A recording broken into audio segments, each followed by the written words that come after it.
Hello everyone. तो आज हम डिस्कस करने वाले हैं what is trust. Trust means to be assure that the other wants to make me happy and prosperous. मतलब मुझे ये आश्वस्ति हो जाए, ये भरोसा हो जाए या फिर ये विश्वास हो जाए कि अन्य व्यक्ति मुझे दुखी करना नहीं चाहता।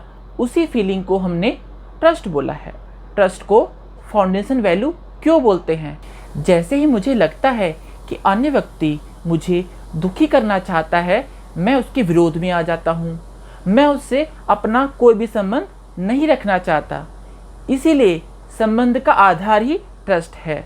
ट्रस्ट के बिना किसी व्यक्ति से संबंध नहीं रखना चाहते हम।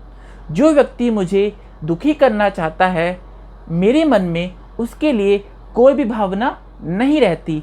इसीलिए ट्रस्ट को फाउंडेशन वैल्यू कहा गया है। अब ट्रस्ट को समझने के लिए हम कुछ क्वेश्चंस का सहारा लेंगे। Now consider these questions. I want to make myself happy. What should be answer? The answer will be yes.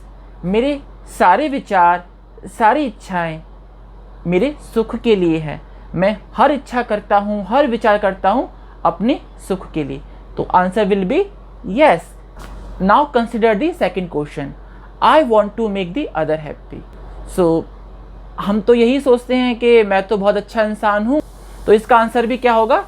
Yes he होगा। हम सबको लगता है कि हम तो कुछ बुरा नहीं करते हैं, हम तो हमेशा दूसरे के सुख में ही करते हैं। तो आंसर होगा यस।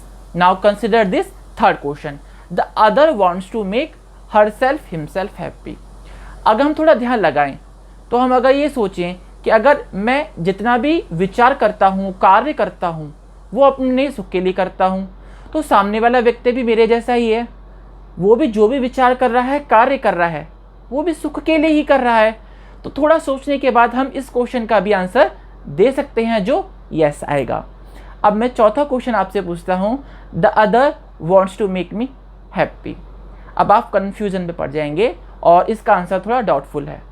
कभी कभी तो दूसरे के बिहेवियर से लगता है कि हाँ वो सुखी करना चाहता है, और मोस्टली हमको यही लगता है कि सामने वाला व्यक्ति तो मुझे दुखी करना चाहता है।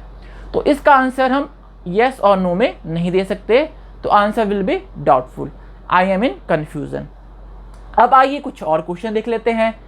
आई am able to make myself always happy. तो क्या मैं अपने आप को हमेशा सुखी रख पाता हूँ? तो सोचने के बाद पता चलता है कि नहीं। मेरे विचारों की स्थिति कुछ इस तरीके से है जिससे मैं कंट्रोल भी नहीं कर पाता हूँ और दुखी रहता हूँ। अब दूसरा क्वेश्चन पूछता हूँ मैं आपसे। I am able to make the others always happy. यहाँ पर ऑलवेज पे ध्यान आप दीजिएगा। हम दूसरे को सुखी तो करते हैं, लेकिन क्या हमेशा सुखी रख पाते हैं? तो आंसर इसका भी डाउटफुल रहेगा। कभी तो हम दूसरे को सुखी कर पाते हैं, कभी नहीं कर पाते हैं। The other is able to make herself himself always happy. हम अपने आसपास के लोगों को देखें तो वो भी कभी तो सुखी दिखते हैं हमको, कभी नहीं दिखते हैं। तो इसका भी आंसर डाउटफुल रहेगा, कभी हाँ कभी ना। और आखिरी क्वेश्चन है the other is able to make me always happy. तो इसमें तो डबल डाउट है। अब दूसरे व्यक्ति के आचरण को देख के ऐसा तो बिल्कुल भी नहीं लगता कि वो मुझे सुखी करना चाहता है। इसमें तो मुझे डबल डाउट है कि वो मेरा सुख चाहता है। तो अब इन सारे क्वेश्चंस को एक साथ देख लेते हैं। तो जो लेफ्ट कॉलम है वो शो कर रहा है हमारी intention, which means what I want और what is naturally acceptable to me. मतलब मैं जो चाहता हूँ, जो मेरी नेचुरल एक्सेप्टेंस है, उसी को मेरी इंटेंशन कहा गया है। और जो राइट वाला कॉलम है वो मेरी कॉम्पिटेंस को, what I am capable of, ये दिखाता है, या फिर स्टेट ऑफ माई इमेजिनेशन। जैसा कि हम पिछले लेक्चर्स में डिस्कस कर चुके हैं, आपको याद होगा इमेजिनेशन का मतलब डिज़ायर, थॉट एंड एक्सपेक्टेशंस। इंसान की इच्छा, विचार और आशा को सम्मिलित रूप में कल्पनाशीलता कहा गया है। अब मैं सुखी हूँ या दुखी हूँ, वो डिपेंड करता है मेरी कल्पनाशीलता पे कि मेरी कल्पनाशीलता की स्थिति क्या है। अब कुछ घटनाओं के माध्यम से ट्रस्ट को समझने की कोशिश करते हैं। तो अगर ये घटनाएं जो हम डिस्कस करने वाले हैं दूसरे व्यक्ति के साथ होती हैं तो हम क्या सोचते हैं? The other broke a glass, उसने गिलास तोड़ दिया। He always comes late to class, वो क्लास में लेट आता है। और इन्हीं घटनाओं के बारे में हम अपने बारे में क्या सोचते हैं? The glass broken by accident, मुझसे गलती से गिलास टूट गया। I became late to class, मैं क्लास में लेट हो गया। अगर दूसरा व्यक्ति कुछ भी गलत करता है तो हम उसकी इंटेंशन पे डाउट करने लगते हैं। मतलब हम सोचने लगते हैं कि इसने ये सब जानबूझकर किया है, ये बुरा व्यक्ति है, मन से अच्छा नहीं है। हम ये नहीं सोचते कि ये क्यों हुआ, कैसे हुआ। हम गुस्सा करने लगते हैं और हम विरोध में आ जाते हैं और यह निष्कर्ष निकाल लेते हैं कि ये समझना ही नहीं चाहता, ये व्यक्ति तो बुरा है। इसके विपरीत अगर कोई गलती हमसे 100 बार ही क्यों ना हो जाए, हम अपनी इंटेंशन पे कभी भी डाउट नहीं करते। हम तो यही कहते हैं, मैं तो अच्छा इंसान हूँ, मुझसे गलतियाँ हो जाती हैं, मैं गलतियाँ करना नहीं चाहता, मुझे किसी सुधार की आवश्यकता नहीं है क्योंकि मुझ में तो कोई कमी है ही नहीं। तो हमारे इस बिहेवियर से क्या कंक्लूजन निकलता है? तो कंक्लूजन निकलता है यही, doubt on the intention is a major reason for problem in relationship. अब इस स्टेटमेंट को समझने के लिए हम एक एग्जाम्पल का सहारा लेते हैं। सपोज कीजिए आप रास्ते से गुजर रहे हैं और अचानक से आपको अपना एक दोस्त दिखाई देता है जिसको आपने 10 सालों के बाद देखा है, परंतु आपका दोस्त आपको बिना देखे निकल जाता है और आप सोचने लगते हैं कि भाई अमीर हो गया है और मुझे इग्नोर कर दिया इसने तो। लेकिन कुछ समय के बाद जैसे ही आप थोड़ा आगे चलते हैं और आपको पता चलता है कि किसी ने अभी अभी उसका पॉकेट से जो है वॉलेट चुरा लिया है और वो अपने वॉलेट को ही ढूंढ रहा है, तब आप सोचने लगते हैं, अरे मेरे दोस्त परेशान था, उसका ध्यान कहीं और था, इसीलिए उसने मुझे अनदेखा नहीं किया, वो मुझे देख नहीं पाया। जैसा कि होता है कि जब हमारा ध्यान कहीं और होता है तो हम अपने आसपास की चीज़ों को नहीं देख पाते। तो इस एग्जाम्पल से यही निष्कर्ष निकलता है कि जब भी हम किसी व्यक्ति की इंटेंशन पे डाउट करते हैं, मतलब यह सोचते हैं कि वो जानबूझ के इंटेंशनली गलती कर रहा है, तो हम इरिटेट होते हैं और हम विरोध में आ जाते हैं। हम अन्य व्यक्ति की कॉम्पिटेंस की कमी को नहीं देख पाते।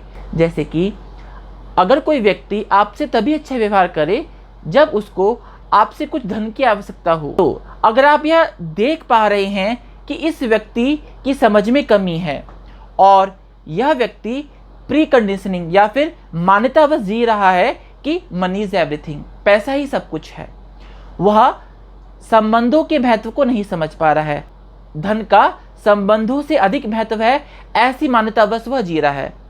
जब आप ऐसा सोच पाते हैं, जब उसकी कॉम्पिटेंस को आप इवेल्युएट कर पाते हैं, तब आप कंफर्टेबल रहते हैं क्योंकि आप ये सोचने लगते हैं कि इस व्यक्ति की कॉम्पिटेंस में कमी है, उसकी समझ में कमी है, ये मुझे दुखी करना नहीं चाहता, ये तो स्वयं को सुखी करने में लगा हुआ है और ये अपना जो सुख है वो धन में ढूंढ रहा है। जिस दिन इस व्यक्ति को संबंधों का महत्व पता चलेगा, उस दिन यह व्यक्ति ऐसा व्यवहार नहीं करेगा। तो अगर आप किसी भी व्यक्ति के कॉम्पिटेंस को इवेल्युएट करके उसके बेसिस पे उसके बिहेवियर को जज करते हैं, तब आप कंफर्टेबल रहते हैं। और अगर इसकी अन्यथा आप उसकी इंटेंशन पे डाउट करते हैं तो आप अनकंफर्टेबल हो जाते हैं और विरोध का भाव आपके अंदर आ जाता है। तो आइए अब देखते हैं, जब हम इंटेंशन पर ट्रस्ट करते हैं तो क्या होता है, हम दूसरे के बारे में क्या सोचते हैं। हम सोचते हैं the glass broke by accident, गिलास टूट गया उससे। He became late to class, वो लेट हो गया। जैसा कि हम अपने बारे में सोचते हैं कि मुझसे गिलास टूट गया और मैं लेट हो गया। अगर अन्य व्यक्ति कोई गलती 100 बार भी करता है तो हम यह सोचते हैं कि दूसरा मेरी तरह है, उसकी इंटेंशन खराब नहीं है, उससे गलतियां हो रही हैं उसकी कॉम्पिटेंस की कमी की वजह से। जैसे कि मेरे साथ होता है। मैं भी तो अपनी लाइफ में गलतियां करता रहता हूँ अपनी समझ के अभाव में। तो सामने वाला मेरे जैसा ही है, जैसे मैं गलतियां कर रहा हूँ वैसे वह भी कर रहा है। सो कंक्लूजन निकलता है, trust on intention is starting point for mutual development. जब हम इंटेंशन पे ट्रस्ट करते हैं तो हम प्रोग्राम बनाते हैं कॉम्पिटेंस की इम्प्रूवमेंट के लिए। अब इसी बात को समझने के लिए मैं आपके सामने एक कहानी और प्रस्तुत करता हूँ। तो कहानी है आईआईटी कानपुर की। सेकेंड ईयर के एग्ज़ाम के बाद समर ब्रेक हुआ था, तो सब दोस्त हैं अपने अपने घर जा रहे थे समर वैकेशन में। 4 वीक का समर वैकेशन था। दो रूम पार्टनर थे, शर्मा जी एंड वर्मा जी। तो वर्मा जी की तबीयत हो जाती है ख़राब और डॉक्टर ने उनको सजेस्ट किया कि आप 1 वीक तक ट्रैवल नहीं कर सकते और 1 वीक के बाद भी अगर आप ट्रैवल करेंगे तो आप किसी के साथ कीजिए। तो वर्मा जी की ये हालत जानते हुए शर्मा जी जो उनके रूम पार्टनर थे वो रुक जाते हैं उनके साथ और उनकी देखभाल करते हैं और 1 वीक के बाद वो उनके साथ उनके होम टाउन जाते हैं उनको छोड़ने के लिए। शर्मा जी की इतनी मदद की वजह से वर्मा जी के जो माता पिता हैं बड़े खुश होते हैं और कहते हैं आप मेरे बेटे के समान हो। अब समय बीतता है और सभी दोस्तों की जॉब लगती है और सब अपनी अपनी लाइफ में बिजी हो जाते हैं। लेकिन जीवन में एक घटना घटती है जब शर्मा जी का एक एक्सीडेंट होता है। वो उस समय दिल्ली में थे और इतना बुरा एक्सीडेंट होता है कि वो आईसीयू में भर्ती होते हैं 1 महीने के लिए। तो सभी रिश्तेदार और सभी दोस्त उनसे मिलने आते हैं। तभी उनके क्लासमेट्स में से एक क्लासमेट गुप्ता जी आते हैं। तो गुप्ता जी आके शर्मा जी से बात करते हैं कि बताइए क्या हाल चाल है। अरे वो जो तुम्हारा दोस्त है जो वर्मा है जिसकी आपने बहुत मदद करी थी बीटेक में, वो आया मिलने आपसे? तो शर्मा जी कहते हैं वो तो नहीं आया, शायद उसको पता शायद वो यहाँ पर होगा ही नहीं या फिर उसको पता ही नहीं होगा। तो गुप्ता जी कहते हैं नहीं वो दिल्ली में तो है, वो दिल्ली में ही है, आया नहीं। तो अब ये बात जानने के बाद गुप्ता जी तो चले जाते हैं, लेकिन शर्मा जी को मिल गया होमवर्क। पूरे दिन सोचते हैं कि मेरा इतना अच्छा दोस्त है, मैंने उसकी इतनी मदद करी, हम भाई जैसे हैं, लेकिन दिल्ली में होते हुए वो नहीं आया। फिर उनको विचार में आता है शायद उसको पता ना हो इसलिए नहीं आया होगा। तो परेशान होते होते जैसे ही उनके दिमाग में विचार आता है वो कंफर्टेबल हो जाते हैं। तो इससे क्या निष्कर्ष निकलता है कि जब हम किसी इंसान की कॉम्पिटेंस पे उसको जज करते हैं तो हम कंफर्टेबल हो जाते हैं। जैसे ही वो उनकी इंटेंशन पे डाउट कर रहे होते हैं तो वो दुखी हो जाते हैं। अगले दिन सुबह गुप्ता जी फिर आते हैं और गुप्ता जी फ्रूट्स लेके आते हैं और हालचाल पूछते हैं। हालचाल पूछने के बाद कहते हैं अरे शर्मा तू तो बड़ा ही भोला भाला है, तुझे तो पता नहीं है कि जमाना कैसा है। अरे वर्मा को सब पता है, मैंने ही तो उसको बताया था कि तुम्हारा एक्सीडेंट हो गया है, लेकिन वो फिर भी नहीं आया। तुम ही उसको अपना अच्छा दोस्त मानते हो, वो तो तुम्हें कुछ भी नहीं मानता। अब इतना सुनने की देर थी, शर्मा जी फिर परेशान हो जाते हैं। गुप्ता जी तो चले जाते हैं लेकिन शर्मा जी को बैठे बैठे बिस्तर पे एक होमवर्क दे जाते हैं। तो पूरे दिन शर्मा जी सोचते हैं अरे मेरा इतना अच्छा दोस्त था और पूरे दिन परेशान रहते हैं। रात में फिर सोचते हैं हो सकता है कि उसको कुछ ऑफिस का अर्जेंट वर्क हो इसलिए नहीं आ पा रहा है, या फिर उसके परिवार में कुछ प्रॉब्लम हो इसलिए नहीं आ पा रहा है। इतना सोचने के बाद वो थोड़ा कंफर्टेबल हो जाते हैं, उनको नींद आ जाती है और सो जाते हैं। अगले दिन फिर सुबह होती है, अगले दिन फिर सुबह होती है तो गुप्ता जी आते हैं, फ्रूट्स लाते हैं और हालचाल पूछते हैं। और फिर शर्मा जी डिस्कस करते हैं गुप्ता जी से कि हो सकता है कि उसके ऑफिस में कुछ काम हो या फिर उसके परिवार में कुछ हो। फिर गुप्ता जी कुछ और बोलते हैं। तो शर्मा जी कहते हैं गुप्ता जी आप शांत रहिए, आप जो है मुझे होमवर्क दे जाते हैं, वो जो भी है मैंने तो उसको दोस्त माना है, उसने मुझे माना हो या ना माना हो, आप जो है ये कृपया वर्मा की बात करना मुझसे छोड़ दीजिए, अगर आना है तो उसकी बात मत कीजिए। तो समय बीतता है और कुछ समय बाद जो है पता चलता है कि शर्मा की माताजी की तबीयत बहुत ख़राब थी, इस वजह से वो नहीं आ पाए और कुछ समय के बाद वो मिलने आते हैं। फिर एक समय और आता है कि जब शर्मा जी जो है आउट ऑफ इंडिया थे और जो है शर्मा जी के पिताजी की तबीयत बड़ी ख़राब हो जाती है, तब वर्मा जी उनके पिताजी की सेवा करते हैं। तो इस कहानी से हमको एक निष्कर्ष निकलता है कि हम जब भी किसी भी इंसान की इंटेंशन पे डाउट करते हैं तो हम अनकंफर्टेबल हो जाते हैं, और जब हम किसी भी इंसान की कॉम्पिटेंस को इवेल्युएट करते हैं तब हम कंफर्टेबल हो जाते हैं। तो आइए अब इस लेक्चर को हम कंक्लूड करते हैं। तो जीवन में संबंधों को जीने का क्या है सही तरीका? तो सबसे पहले हम प्रोग्राम बनाएंगे। तो कैसे प्रोग्राम बनाएंगे? जब हम इंटेंशन पे ट्रस्ट करते हैं, तो सबसे पहले हमने सामने वाले इंसान की इंटेंशन पे ट्रस्ट करना है, वो मेरे जैसा है और वो जो भी कुछ कार्य कर रहा है वो अपनी मान्यताओं वश कर रहा है, वो अपनी समझ के वश कर रहा है, उसकी जैसी समझ है उसके अकॉर्डिंगली वो अपना सुख ढूंढ रहा है और अपने सुख के लिए वो व्यवहार कर रहा है। उसका कोई भी मोटिव नहीं है मुझे दुख पहुंचाने का, ठीक है, जैसा कि हम करते हैं, हम भी अनइंटेंशनली दूसरों को दुख पहुंचा देते हैं। तो सबसे पहला स्टेप ये है कि हमको क्या करना है, हमको इंटेंशन पे ट्रस्ट करना है। उसके बाद हम क्या करेंगे, तो हम प्रोग्राम बनाएंगे। हम क्या करेंगे, हम कॉम्पिटेंस को इवेल्युएट करेंगे, दोनों की कॉम्पिटेंस को, अपनी भी और सामने वाले की। इवेल्युएशन के बाद अगर मुझे पता चलता है कि मेरी कॉम्पिटेंस सामने वाले की कॉम्पिटेंस से कम है, तो मैं क्या करूंगा, मैं उससे समझने के लिए तैयार हो जाऊंगा। और इवेल्युएशन के बाद अगर मुझे पता चलता है कि सामने वाले की कॉम्पिटेंस मेरी कॉम्पिटेंस से कम है, तो मैं उसकी कॉम्पिटेंस को इम्प्रूव करने के लिए सहयोगी बन जाऊंगा। मैं ऐसा व्यवहार, ऐसा वातावरण प्रस्तुत करूंगा कि वो जीवन में सीख पाए कि सही क्या है और गलत क्या है, मेरे व्यवहार से वो सीखे। तो ये हमारा प्रोग्राम होना चाहिए जीवन को जीने का। तो इसी कंक्लूजन के साथ मैं अपने लेक्चर को समअप करता हूँ।